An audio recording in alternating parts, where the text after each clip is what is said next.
लीला करते हैं। मान लीला का मतलब क्या होता है? मान लीला का मतलब है कि किशोरी जी और ठाकुर जी दोनों वन में जाएंगे और दोनों में से कोई एक मान करेगा। मान मतलब रूठेगा। किस बात पर रूठेगा? बोले ऐसे ही दोनों सोचते हैं हाँ भाई कौन मान करेगा, बोले मैं कर लेता हूं आज। किस बात पर? बोले ऐसे ही, और रूठ जाएंगे। और फिर दूसरा जो बचेगा मतलब या तो किशोरी जी या फिर ठाकुर जी, वो उनको मनाएंगे। और अधिकतर नियम ऐसा है कि श्री जी ही मान करती हैं, ठाकुर जी मनाते हैं। राधा रानी मान करती हैं, ठाकुर जी मनाते हैं। एक लीला आती है कि एक बार ठाकुर जी से रूठ गई किशोरी जी।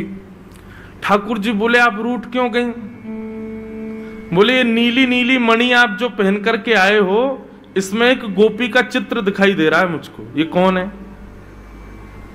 हमसे हूं रूप गुण सुंदर, ये तो हमसे भी ज्यादा सुंदर है। इसके नेत्र तो देखो कितने प्यारे नेत्र हैं इसके। ठाकुर जी की मणि देख करके श्री जी कह रही हैं, इसकी मुस्कान तो देखो, पता नहीं कहां से तुम्हारे चक्कर में पड़ गई काले कलूटे, ये देखो कितनी प्यारी है। कौन है ये? इसके बारे में मुझे बताओ। मान करके रूठ करके बैठ गई। इतने में ललिता जी आई, किशोरी जी की सखी। ठाकुर जी से बोली कहा भयो आज श्री जी नाराज क्यों हैं? ठाकुर जी मुस्कुरा के बोले हम एक मणि पहन करके आए हैं, उस मणि में राधा रानी को अपना ही प्रतिबिंब दिख रहा है, और अपनी प्रतिबिंब को देख के करी जे कौन है? ये हमसे भी ज्यादा सुंदर है, ये इतनी हंस क्यों रही है, इसकी आंख इतनी सुंदर क्यों है, ये तुम्हारे चक्कर में कहां से पड़ गई? इस बात से मान करके बैठी। इतनी बोली है राधा रानी। तो राधा रानी मान करती हैं। पर एक दिन किशोरी जी ठाकुर जी से बोली कि आज आप मान करो। ठाकुर जी बोले नहीं आप ही करो, हमसे मत करवाओ। श्री जी बोली नहीं आप रोज मनाते हो हमको, हम आज मनाएंगी आपको, आप मान करो। ठाकुर जी बोले रहने दो ना, आप बड़ी कोमल हो, कहां तक मनाओगी हमको? नहीं हम मनाएंगी आपको, आप मान करो। ठाकुर जी बोले देख लो हम कर लेंगे। फिर बोले नहीं करो। सोई ठाकुर जी ने मान कर लिया। ठाकुर जी रूठ के बैठ गए श्री जी से। ये वृंदावन की रस चर्चा है बंधुओं। अब श्री जी ठाकुर जी को मना रहे हैं। कभी ठाकुर जी की मनपसंद वस्तु बना के लावे, कभी ठाकुर जी का मनपसंद राग गा के सुनावे, कभी ठाकुर जी को नृत्य करके दिखावे, कभी ठाकुर जी के सामने उनका मनपसंद श्रृंगार करके आवे। सब प्रकार से श्री जी ने मनाने का प्रयास किया, लेकिन ठाकुर जी नहीं माने। और मान लीला का यह नियम है कि सूर्यास्त तक मना सको तो मना लो, सूर्यास्त के बाद मान खत्म हो जाएगा। यदि मान में मना लिया तो मनाने वाला जीत जाएगा, और यदि मान सूर्यास्त तक नहीं मना पाए तो इसने मान किया वो जीत जाएगा। कैसा प्रेम है। सूर्यास्त हो गया महाराज। सूर्यास्त होके श्री जी आके बगल में बैठ गए। बोले ठीक है हम हार गए, अब मान छोड़ दो। लेकिन ठाकुर जी बिना कुछ बोले मान में ही चले गए। श्री जी बोली ये नियम नहीं है, सूर्यास्त के बाद मान खत्म करना होता है, आप तो मान में ही जा रहे हो। ठाकुर जी कुछ नहीं बोले, चले गए नंद भवन। श्री जी को रात भर नींद नहीं आई। बोले कि ऐसा कैसा मान किया कि रात में बात भी नहीं करके गए।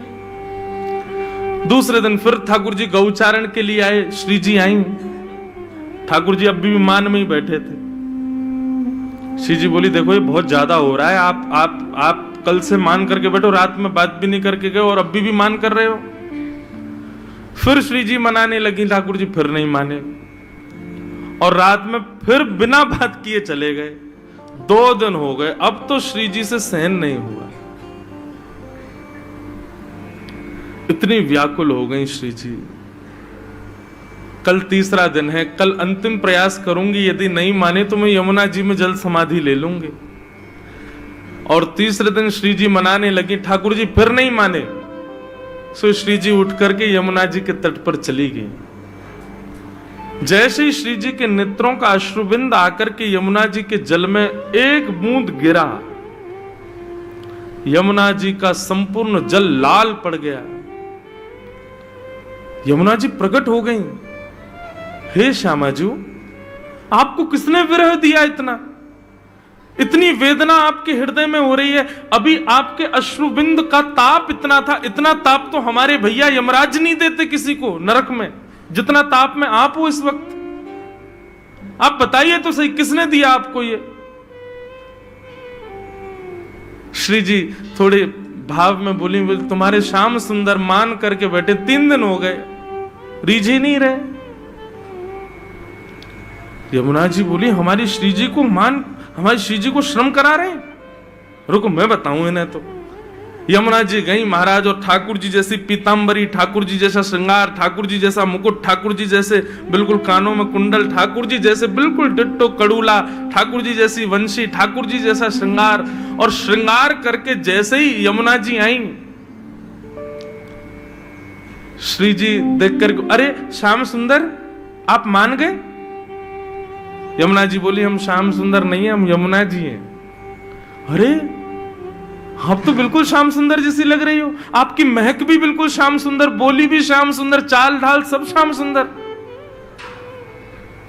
बोले यार, श्याम सुंदर ने अपने रूप पे, अपनी वाणी पे, अपने कटाक्ष नेत्रन से पूरी गोपीन को कष्ट दे रखो, या श्याम सुंदर को यही के रूप से कष्ट दूंगी मैं।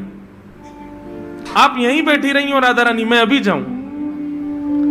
और यमुना जी श्याम सुंदर को रूप धारण करके बिल्कुल वैसी बाकी चाल, वैसी अदा, वैसे ही सब, जैसे ठाकुर जी चलते हैं, जैसे ठाकुर जी बैठते हैं, बिल्कुल वही अदा से श्री यमुना जी जा रही हैं। ठाकुर जी मान करके बैठे, सोई बगल से यमुना जी निकलने लगी।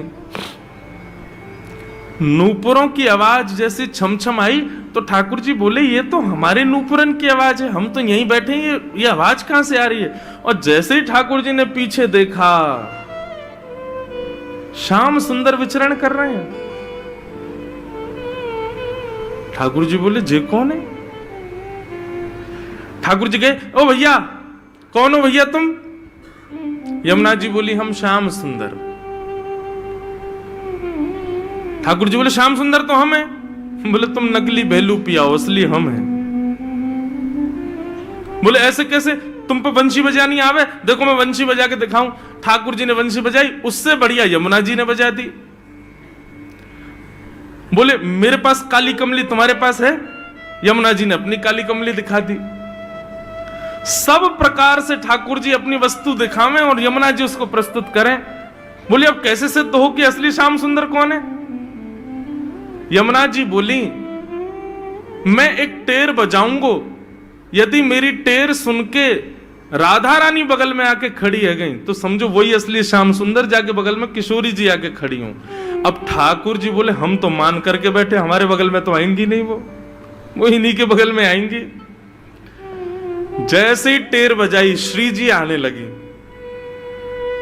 ठाकुर जी दौड़ करके गए श्री जी के चरण में, आप मैं असली श्याम सुंदर हूं, मेरे बगल में, मैं कभी मान नहीं करूंगा, आज के बाद आप मेरे बगल में बैठ जाओ, एक बार सिद्ध कर दो। श्री जी बोली, कौन कौन कहां से आ जाते हैं नकली नकली लोग, असली श्याम सुंदर तो वो है। श्री जी गई और श्री यमुना जी के बगल में जाके खड़ी हो गई। अब तो सब गोपियां उन्हीं के चंवर डुरावें, उन्हीं पे इत्र छिड़कावें, उन्हीं पे गुलाब जल अर्पित करें, सिंहासन पे उन्हीं को बैठावें, उन्हीं को भोग लगावें, और दूर करे श्याम सुंदर रो में। बोले, मैं हूं असली श्याम सुंदर, जे कहां से नकली आ गए हो?